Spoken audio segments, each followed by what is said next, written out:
Welcome to the Conscious Living Podcast, conversations to educate, empower, and enlighten our world. An uplifting and inspiring series of conversations and talks with your host, Jackie Woodside. We are educating minds, empowering lives, and enlightening souls to create a world where love prevails. In this engaging podcast, we deliver exciting, positive, transformative talks and teachings designed to elevate your life. Now, let's join our host, Jackie Woodside, for this week's session.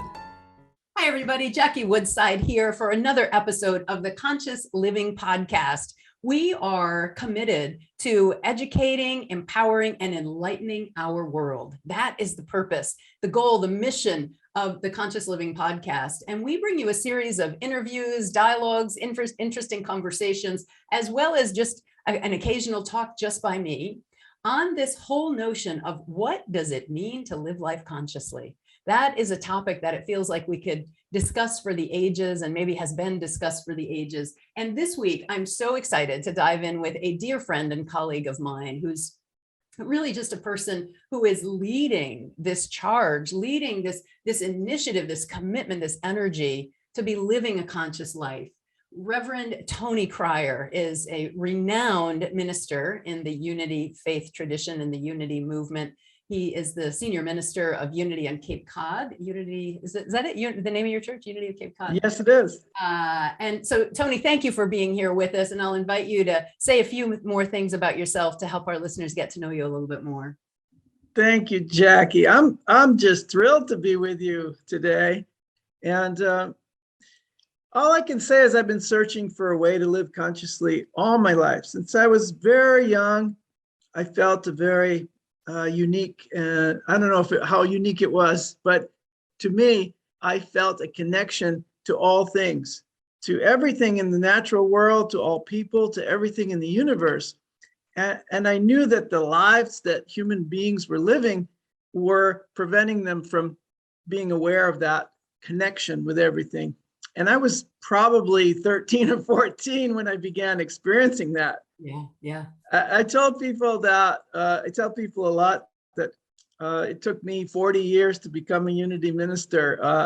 I got the calling when I was 16 years old, but I had to do a lot of other things in order to bring all of that energy to a place where I felt I could serve people properly. So I've been on a search for all that time. I went around the world teaching A Course in Miracles. I've been ordained twice before Unity and other New Thought traditions. Oh. Yeah. Yes. I ran a construction business for 30 years. But the biggest thing is I've always felt that there was an experience that was beyond what most people were living. And that experience was available like to everyone, no matter where you were. And to find a way to communicate that has been my life's mission. I love that. And, Tony, you started to dive in like right from the get-go when you said you've always had this sense of being connected to all things, all beings. And I mean, isn't that kind of the heart and the essence of what it means to live life consciously? When we're unconscious, we don't feel that connection. So it sounds like almost you came out conscious and you've been, experiencing and expressing that sense of conscious connection to all of life ever since. It's a really wonderful way of saying that. You are a spiritual teacher, you're a minister. So you come to this with some extraordinary credentials. From a perspective of a New Thought minister, a Unity minister, how do you define living consciously, or this whole notion of conscious living? How do you define that? I think it's, for me, taking my personal experience of the universe, spirit, God, the mystical world, those kind of experiences that you cannot really describe, and bringing it into everyday life. I think that's what a minister does, is make it accessible, available for everyone. I would probably characterize it as living my life as a prayer. Yeah. I God just is, yeah. 2 weeks ago on Sunday when I spoke, I said that was my best spiritual practice, my highest spiritual practice is my life consciously lived. Make my life a prayer. It's beautiful. Yes. I love that. So, let's get practical. How do you do that? How does one make their life a prayer? Because normally what we hear from a minister is, well, you've got to have a rich and meaningful prayer life. And, you need to be meditating on a regular basis, your daily meditation practice. You might hear things in a unity church about visualizing and a gratitude list, but your life, standing in the grocery store, getting gas, going to the office, sending emails. How do you integrate these principles and into your everyday life, and, if you will, make your life conscious and a prayer? There's this wonderful lesson in A Course in Miracles that says, there's another way of looking at the world. And right after that is, I could see peace instead of this. Yeah. So whatever I'm looking at, I'm looking at peace. I'm seeing peace. I'm seeing God. God is in everything I see. But God is only in everything I see because God is in my mind. If it's not in my mind, whatever is in my mind will be what I see. Right? You're right. Yeah. If I'm angry, if I'm frustrated, if I'm fearful, or if I'm driven by worldly desires, that's the world I see. Yeah. And that's the purpose that I give everything, is to fulfill that vision or perception, which is the opposite of vision, the perception of myself and the world that I am holding as reality. So truly, it's letting go of your version of reality, what you think is true. I love the bumper sticker that says, don't believe everything you think. Right. I love that. It's one of my favorites. I always put that on my PowerPoint slides when I'm teaching. I love what you just said, and I want to understand what you mean a little bit more, because it sounds right in line with where we're going with understanding living consciously. You said perception is the opposite of vision. So break that down for us a little bit more. What do you mean by that? Perception is always something that I am using in order to try to understand what I see. Yeah. And so I need to go into the past, my past experiences, Right. and say, okay, what is this that I'm looking at? What am I feeling here? What's going on? And so I'm asking the wrong thing. I'm asking my past, my ego, or my, that hurt child, or whoever My fears, my I've stored whatever I've stored in my subconscious. Yeah. That's not where the answers are. I need to go to my superconscious mind, be a conduit for the higher energies, which will come down. That will come down and clear out my subconscious and heal myself. Right now, in the presence of the One, all of that trauma of the past, all of the misperceptions about myself are healed and they cleared away. So being a conduit for the higher energies, or I wrote down another way of looking at that. It's a cleaner, clearer, more pure, more loving, and more healing vibration. That's fabulous. That's really fabulous.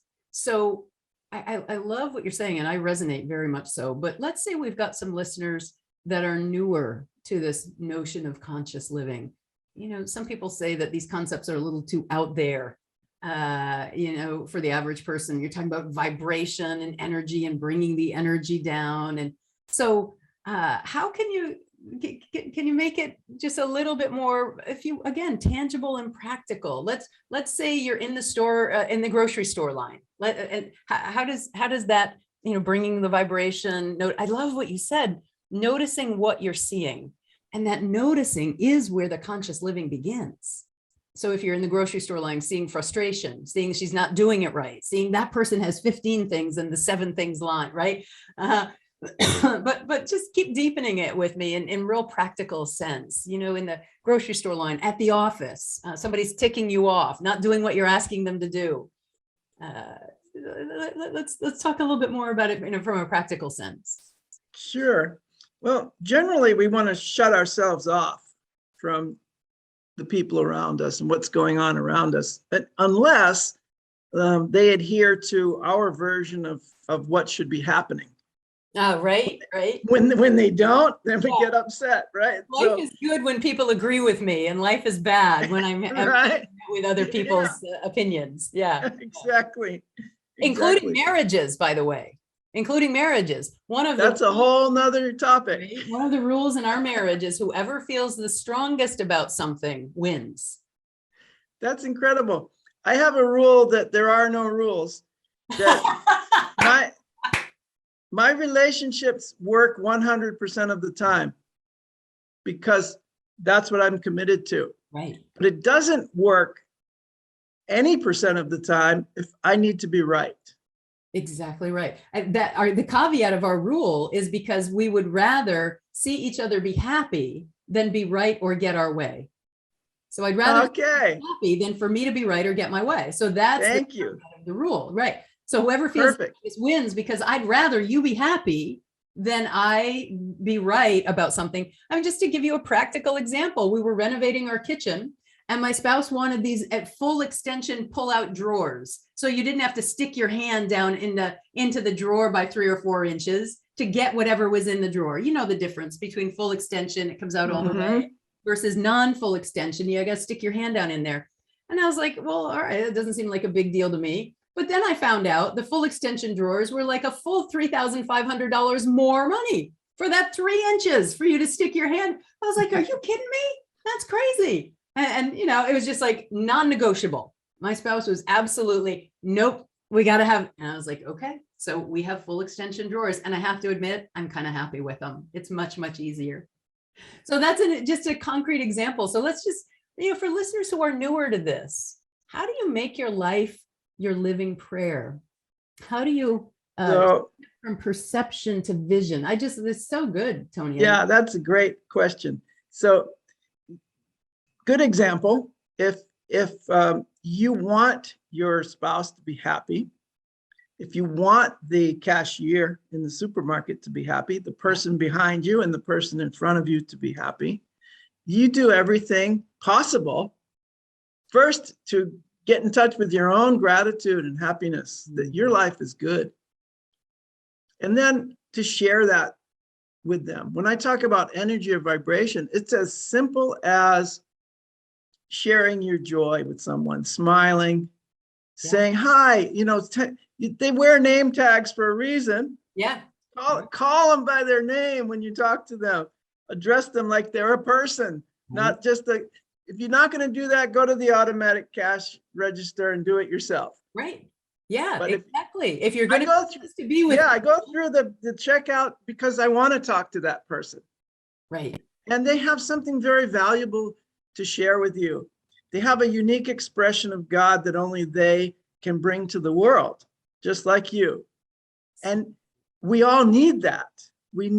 I need your unique expression of God, Jackie, and you need mine. And so we need to be in a acceptance and exchange of ourselves without. Now we're going from perception to vision. Okay. Without the perception of who I think you are. Oh, well, you got a long beard on and a hunting cap. Maybe I don't like you. And this guy's he's driving a Prius and has a Unity sticker on his car. Maybe I don't like him. Right. I know who he voted for. He's got that Unity sticker. You don't know. Liberal over there. I don't want to talk to them. Right. And so we've got this barrier already built up because of our perception. And what is that? It's a story. Perception is a story we're telling ourselves it's not true. It's not true. It's never true.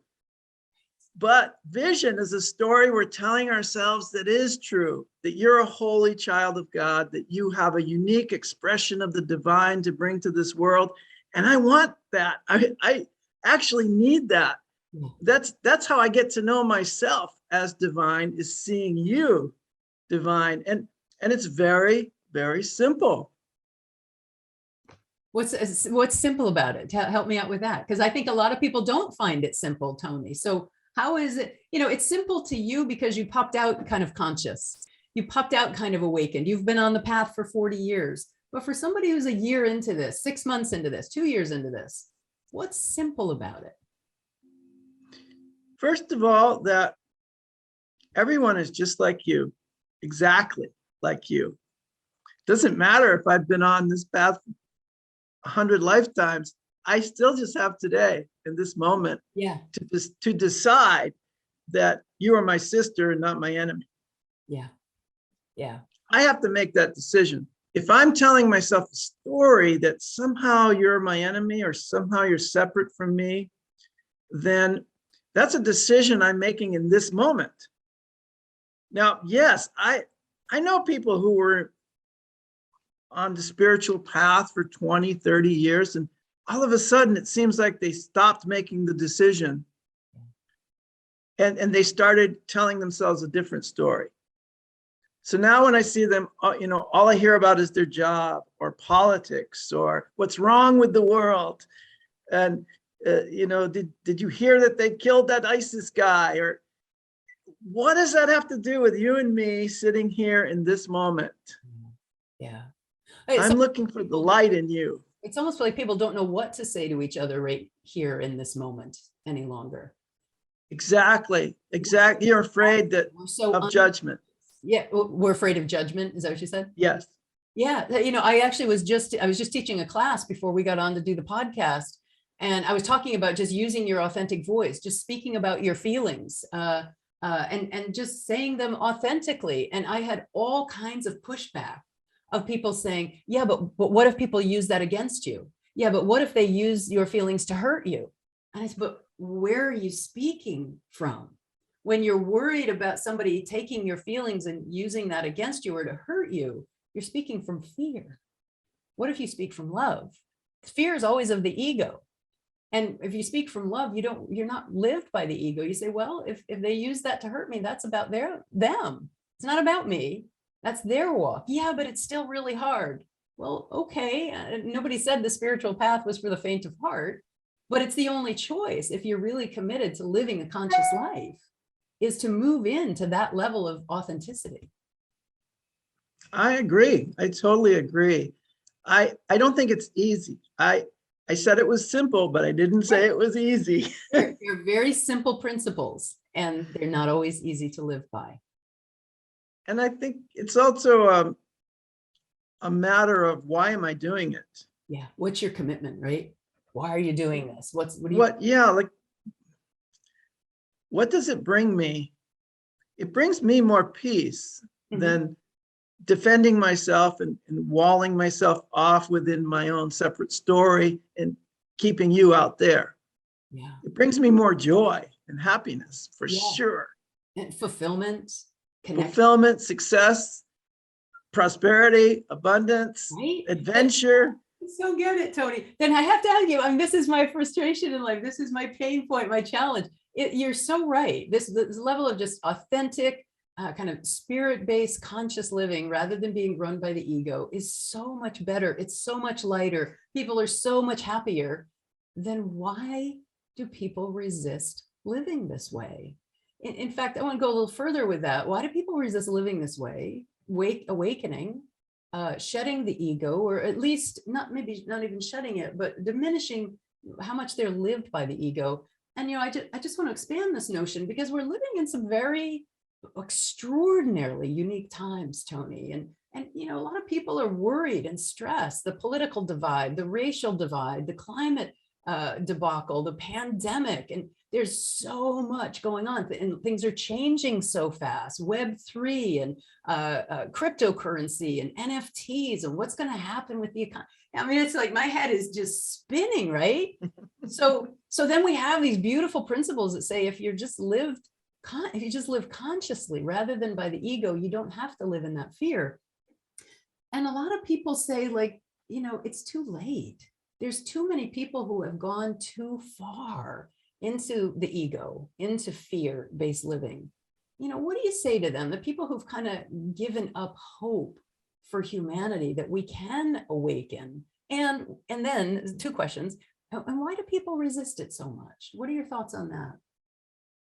Okay, I'm going to answer the resistance part first. Sure.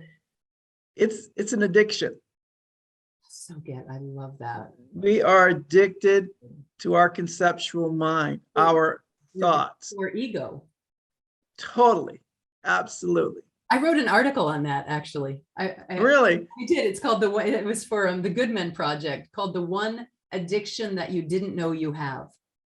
That's awesome. Yeah, So we're on the same page with that. Yeah. So the remedy for it is also recovery.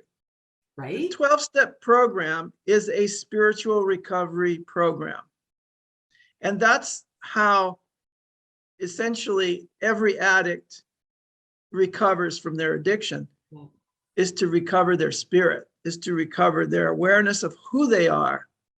And then they don't want the substances anymore because they got what they were looking for in the first place, which was themselves, their true, authentic God self. Right? That's what we're looking for, which we've got a hole. When we don't know ourselves, we have a hole that we try to fill.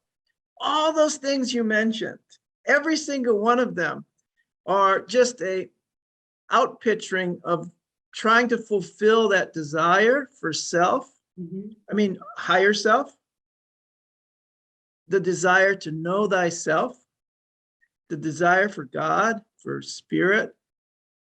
They're trying to fill it with all of those things. Yeah. We all do it. We all have done it. We continually think, wow, if my bank account shows this much, man, I'm a good person.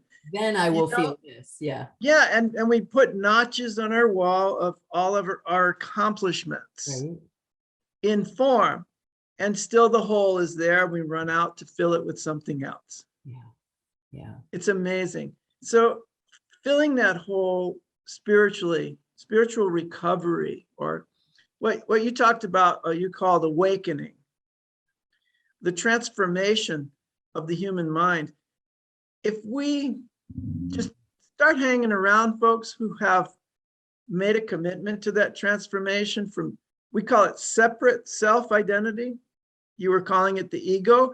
The ego is a separate self-identity, an identity that seems to have power within itself, an autonomy. And when you feel that that is what's filling the hole, you keep feeding the ego, you keep feeding that self. And of course we see that it can get, very it's all they know. All they verbose. know. Yeah. But a lot of people, all they know is the egoic self. So how do you begin that connection to something bigger, higher, deeper? Great question. That's a great question. Then we'll get back to the other question if you can still remember it. Too many questions. Thank you for keeping me on track. Okay, so that's what awakening is all about. We don't know about that higher self. All we know is the ego. This is what you're saying. And it's true. As human beings, this is all we think we know. Yeah. But our God self, our Christ self, our light, if you don't want to be religious, the authentic, compassionate, loving self is always there, always has been there, and it's our one true reality. Yeah. When one aspect of the ego doesn't work for us anymore, we start to feel that true self come back and heal us. We start to feel that true self come out. And so what I try to do is meet people there at their true self. Mm-hmm. I will speak to them as if they are my best friend. And I will pray with them and for them. I will meet them, I'll do business with them, I will converse with them, have lunch with them. And so, so we have a congregation that's made up of people of every part of the spectrum of socio-political beliefs, of religious beliefs, of spiritual experience, of economic conditions, of sexual orientation, of you name it. In our spiritual center, they are here. They represent a real nice rainbow or bouquet of humanity. And it just happened that way. And I believe it happened that way because there's an innate desire for inclusion, Mhm. to join with. I want to join with you. I don't really want to talk about outside things. I want to talk about inside things. Yeah. I mean, Tony, what you just said, there's an innate desire for inclusion. We are certainly living in times that a lot of people would disagree with that. I mean, just this That's week. because they don't want to include. Right. So but you're saying there's an innate desire for inclusion. Yeah, So I if there's an do. innate desire, and yet we're living in times where, white supremacists and nationalism and neo-Nazis and all of these really disturbing things to me are on the rise. How do you Mhm. gel the two of those? Well, I call it the ego's last stand. So the collective ego of maybe American culture or of humanity, is that what you mean? Yeah, Yeah. exactly. It's kicking in. Well, if you look at what's happening now on the borders of the Ukraine, the Russians, or Putin, is trying to use an old way of relating globally to other countries in a military fashion. Yeah. And we're kind of going like, gee, that's not going to work. Right. How do we and we don't even know how to respond anymore. The Like, Irish fishermen are all going out into the ocean and holding their fishing boats in place so that they can't be attacked. If this was the 50s, there would be a world war going on right now. So we have gotten better. Right? That's good. We have. And as early as or as late as the 1960s, I think 40,000 Ku Klux Klan paraded down the streets of major cities. 40,000. Wow. Now we see a dozen or we're all a dozen guys in tan pants and everybody is all, So it's crazy. It's absolutely disturbing. However, it's a very small part of the dream. And I do believe that I will say it again, it's the ego's last stand. All of this stuff. I love that. It gives me so much hope. I love it. So you're a person that is committed to spiritual growth and spiritual practices. It's part of what you teach. Share with our listeners, if you don't mind, for you personally, what do you think are your most, a couple of your most spiritual, your practices that are most important to you, and how have those practices specifically impacted your life? Can you talk a little bit about that kind of concept? Good question. Yeah. Your own personal experience, and share a little bit of that with our listeners. Yeah, great question. I've been doing the Course in Miracles for a long time. Now, when you say the Course in Miracles, Tony, again, I've been practicing the lessons for 30 years. It's that you follow. Okay. All of them, all 365 of them, and teaching and reading the Course in Miracles for over 20 years, and traveling around, reminding myself by the act of teaching others that God or love is our one true reality, that everything else is a story that we're making up. And do you like the story that you're telling yourself? That's it. Do you like the life you're living, the story you're telling yourself, how you interact with other people, the health of your body, the clarity of your mind, the clearness of your heart? Are you comfortable with that? If yes, let's keep doing what you're doing. And if not, let's do something together. Let's change our mind about what we want. So great. I have to unanswer this phone. All right, no worries.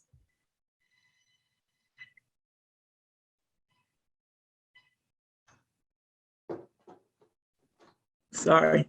Okay, so it's very important for me in the morning when I wake up to say, what kind of a day do I want to have? I want to have a day full of blessings, miracles. I claim a blessing for this day. I want to have a day of healing.